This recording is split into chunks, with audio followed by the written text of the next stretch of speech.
Olá, queridos, muito boa noite, que Deus abençoe a todos vocês, que Deus guarde a vida, a família de vocês, a casa de vocês, em nome de Jesus. Hoje é dia 24 de maio de 2020, estamos em meio a uma pandemia, tentando avançar, orando, seguindo alguns propósitos de Deus e crendo que o Senhor é o nosso Deus e Ele nos guarda em todo o tempo. Eu queria repartir uma palavra com vocês. É uma palavra bem rapidinha, está em Romanos capítulo 8, versículo 18 e 19. É bem rapidinho, mas eu queria que você assumisse essa palavra essa noite, em nome de Jesus. Guarda essa palavra no teu coração, guarda essa palavra e não somente guarde, mas assume essa palavra, utilize essa palavra na tua vida, em nome de Jesus, que essa palavra seja assim um esteio para você, que ela seja um caminho para a tua vida, que você possa caminhar através dessa palavra, sobre essa palavra, em nome de Jesus. Romanos capítulo 8, versículos 18 e 19, a palavra do Senhor diz assim: porque para mim tenho por certo que as aflições deste tempo presente não são para comparar com a glória em que em nós há de ser revelada. Porque a ardente expectação da criatura espera a manifestação dos filhos de Deus. Queridos, esse texto é um texto assim, muito conhecido de todos nós conhecemos, sabemos realmente que essa é uma realidade e precisamos crer nessa realidade. Crer que o Senhor tem algo futuro e glorioso para nós. Crer no céu, crer na eternidade, crer em viver com Jesus eternamente.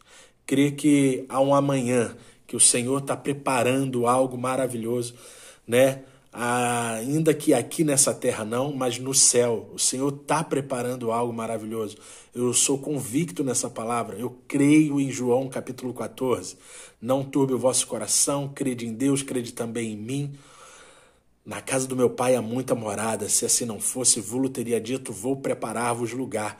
Essa é uma promessa linda do Senhor. O Senhor falando que Ele está arquitetando algo poderoso e eterno para os seus filhos.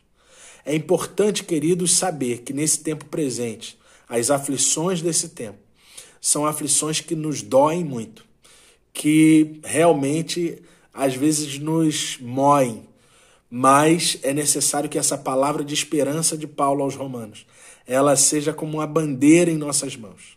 Saber que, embora estejamos sofrendo muito, há algo preparado no futuro muito melhor. Embora esse tempo presente seja um tempo de dor, seja um tempo de aflição, mas há uma expectativa de glória da parte de Deus. E é isso que Paulo está tratando com os romanos. É isso que Paulo está ministrando àqueles homens. Olha, esse tempo de aflição, esse tempo de perseguição, esse tempo de luta, esse tempo de batalha, ele nem pode se comparar àquilo que Deus está preparando para os filhos, aquilo que o Senhor, a glória futura que vocês vão ter, aquilo que vocês vão render. E olha, queridos, quando Paulo fala isso, Paulo não está falando apenas do céu, mas Paulo está falando também dos filhos daqueles homens. Paulo está falando da obra de Jesus através daqueles homens. E isso também se fala de uma glória futura. Nós estamos muito presos, irmãos, a um futuro nesse mundo.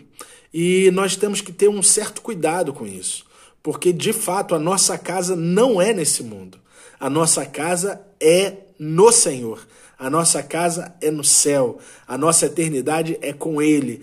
E por mais que nós estejamos presos a esse mundo, por mais que nossa mente muitas vezes só consiga raciocinar esse mundo, esse universo, essa cidade, esse estado, essa nação, esse bairro, por mais que muitas vezes nós estejamos apegados a esse mundo, nós precisamos entender o seguinte, que há uma glória futura para os filhos de Deus, que há uma eternidade para os filhos.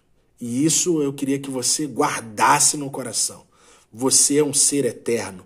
Deus te fez um ser eterno para viver eternamente com Ele. Em Cristo Jesus você foi salvo para que você permanecesse e fizesse parte de um projeto eterno de Deus.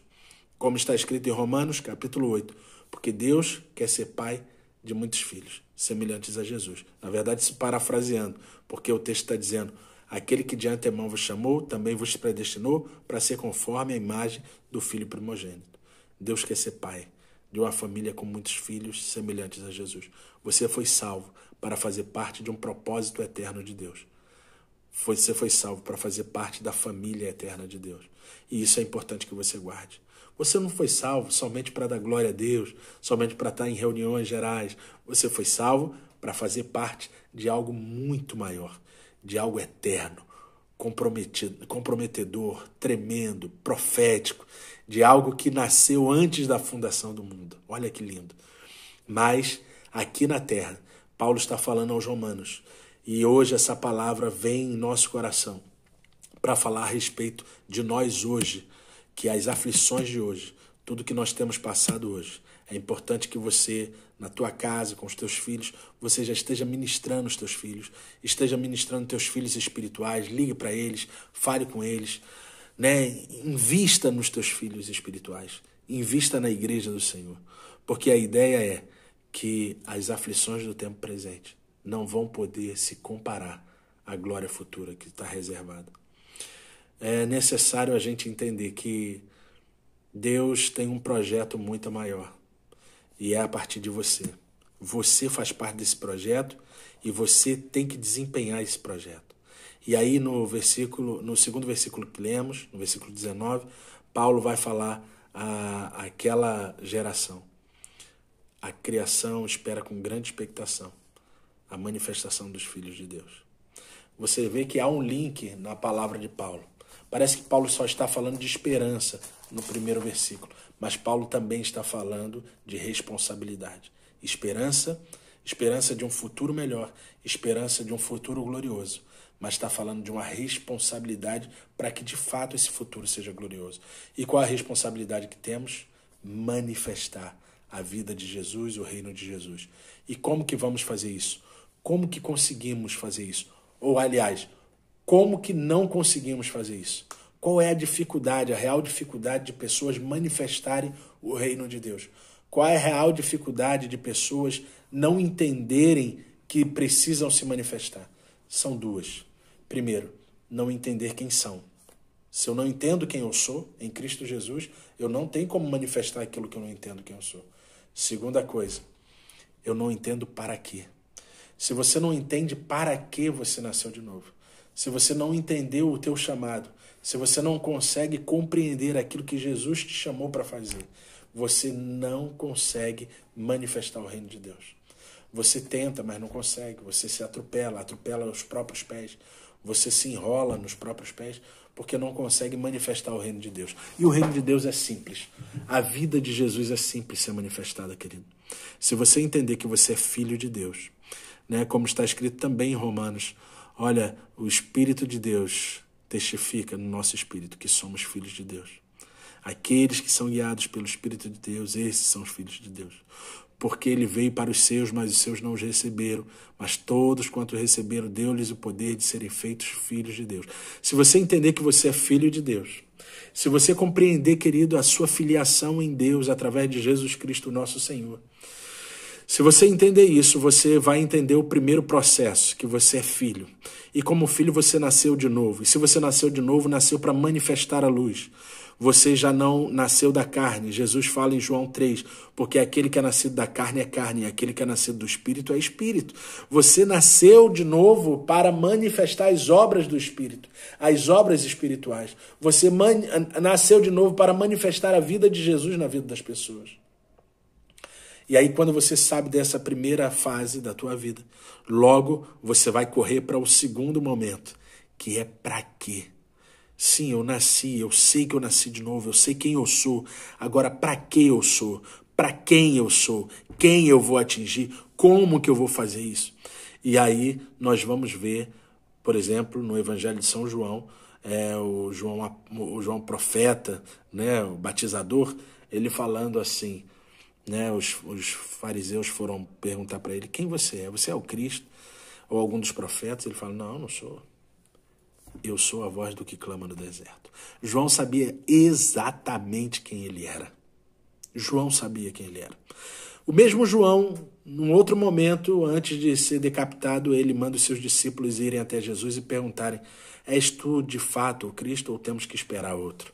E aí Jesus fala: olha, vai lá e avisa para ele que os cegos veem, os surdos, eles voltaram a ouvir. Fala para ele que os paralíticos andam. Fala para ele que os mortos ressuscitam. Jesus sabia quem ele era. Filipe, em João 14, vai perguntar: Senhor, mostra-nos o Pai. E aí Jesus vai falar: Filipe, há quanto tempo estou com vocês e vocês me perguntam: mostra-nos o Pai? Jesus sabia quem ele é. É importante nós sabermos quem somos em Jesus.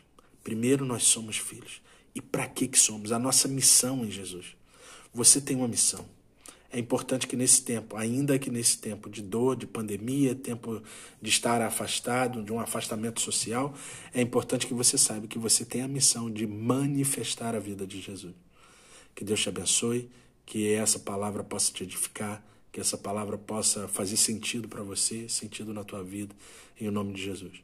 Não esqueça das disciplinas bíblicas, não esqueça de ler a palavra, não esqueça, não permita, querido, que você não leia a palavra nesse tempo de tanto tempo, né? Tem gente com tanto tempo que está se embolando no tempo. Leia a palavra, ore, né? Se organize o teu dia para você ter tempo de oração, tempo de leitura da palavra, tempo de busca, tempo de adoração. É importante, você está com tanto tempo. Não há mais desculpas para você falar: mas eu não tive tempo, eu corri tanto, eu trabalhei tanto. Agora você está em casa. A maioria das pessoas estão em casa. E aí eu tenho visto muita gente vendo muita coisa. Muita gente vendo live, muita gente vendo live de muita gente, né? Gente até que não edifica, mas está vendo, tá. Mas eu queria que você tivesse o cuidado de ter um tempo com Deus. Porque é esse tempo com Deus que vai fazer você frutificar. E não somente ser mais um crente, não somente ser mais uma pessoa. A palavra diz que não pode se esconder a luz debaixo de uma cama.